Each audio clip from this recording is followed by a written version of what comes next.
హరి ఓం శ్రీ మహాగణాధిపతయే నమ మహాసత్వత్యై నమ దీనామవిత్రయోతు గురు బ్రహ్మ గురు విష్ణు గురుదేవో మహేశ్వర గురు సాక్షాత్ పరబ్రహ్మ తస్మై శ్రీ గురవే నమ.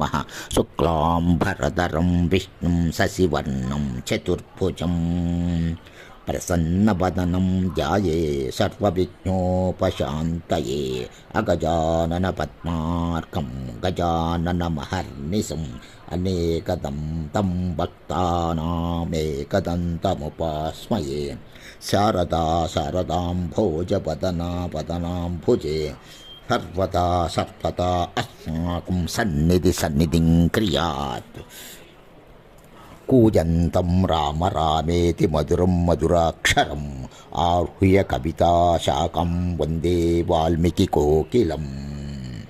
మనోజవం మారుతతుల్యవేగం జితేంద్రియం బుద్ధిమతాం వరిష్టం వాతాత్మజం వానరయూధముఖ్యం శ్రీరామదూతం శిరసా నమామి. శ్రీరామదూతం శిరసా నమామి. మాతా రామో మత్సితా రామభద్రో భ్రాతా రామో మత్సకా రాఘవేశ సర్వస్వం మే రామచంద్రో దయాళు ధ్యానం దైవం నైవ జానే న జానే. నమోస్తు రామాయ సలక్షణాయ దేవ్యై చ తస్యై జనకాత్మజాయై నమో అస్తు రుద్ర యమానిలేభ్యో నమో అస్తు చంద్రార్కమరుద్గణేభ్య. ప్రియ భగవద్బంధువులారా, ఇంతవరకు మనం సుందరకాండ నందు మొదటి సర్గ 201 శ్లోకం వరకు తెలియజేసినాము. మరల 202 నుండి ప్రారంభించుచున్నాము, గమనించగలరు.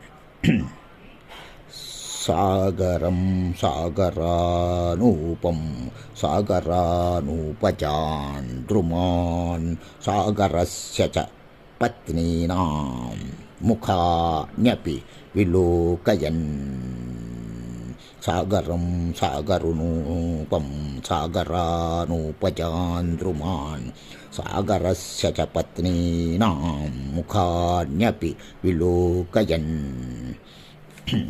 ఆ విధంగా హనుమంతుడు దాదాపు 100 యోజనాలు దూరం గమనించి ఇంచుమించు సముద్ర తీరం చేరి నలుమూలలా పరికించగా ఒక వృక్ష పంక్తి అతడి కంటపడింది. హనుమంతుడు క్రిందకి దిగుతూనే నానావిధ వృక్షాలచే తీర్చిదిద్దబడిన ద్వీపాన్ని, మలయ పర్వత ప్రాంతంలోని వనాలను చూశాడు. బుద్ధిశాలి సదాలోచన సమర్థుడు అయిన ఆ హనుమంతుడు సముద్రాన్ని, సముద్ర తీరంలోని జల ప్రాంతాలను, అక్కడ పెరిగిన వృక్షాలను, నదీముఖాలను చూస్తూ ఆకాశాన్ని అడ్డగిస్తున్నట్లు మహామేఘంలా ఒప్పారే తన శరీరాన్ని పరికించి ఇలా తలపోశాడు. నా ఈ పెద్ద శరీరాన్ని, వేగాన్ని చూడగానే రాక్షసులకు నా పట్ల కుతూహలం తప్పక కలుగుతుంది అని హనుమంతుడు తలచాడు.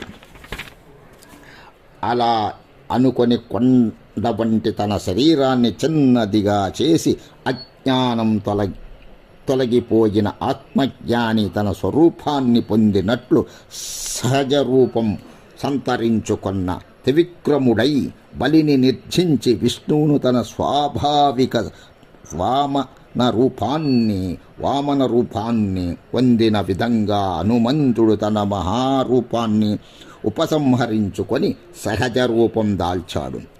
సుందరమైన నానావిధ రూపాలు దాల్చ సమర్థుడు, శత్రువులకు జయింప అలవికాని వాడు అయిన హనుమంతుడు ఆవలి తీరం చేరుకొని తన పెను శరీరాన్ని చూసుకొని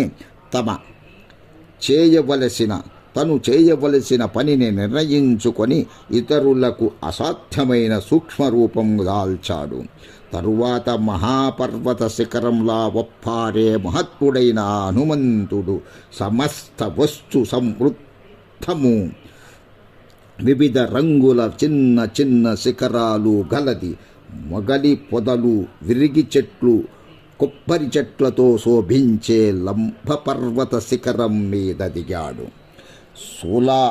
అలా హనుమంతుడు సముద్ర తీరం చేరి లంబ పర్వత శిఖరం మీద నెలకొని ఉన్న లంకా నగరాన్ని చూసి అక్కడ మృగాలకు పక్షులకు భీతి గొల్పే రీతిలో ఆ కొండ మీద దిగాడు. పెద్ద పెద్ద అలలతో కూడిన దానవులకు పన్నగులకు ఆవాస స్థానమైన సముద్రాన్ని తన శక్తి సామర్థ్యాలతో లంఘించి తీరం చేరి అక్కడ అమరావతిలా వెలసిన లంకానగరాన్ని హనుమంతుడు చూశాడు.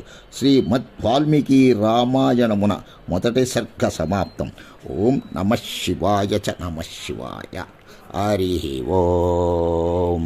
210 వరకు మొదటి సర్గ సమాప్తం.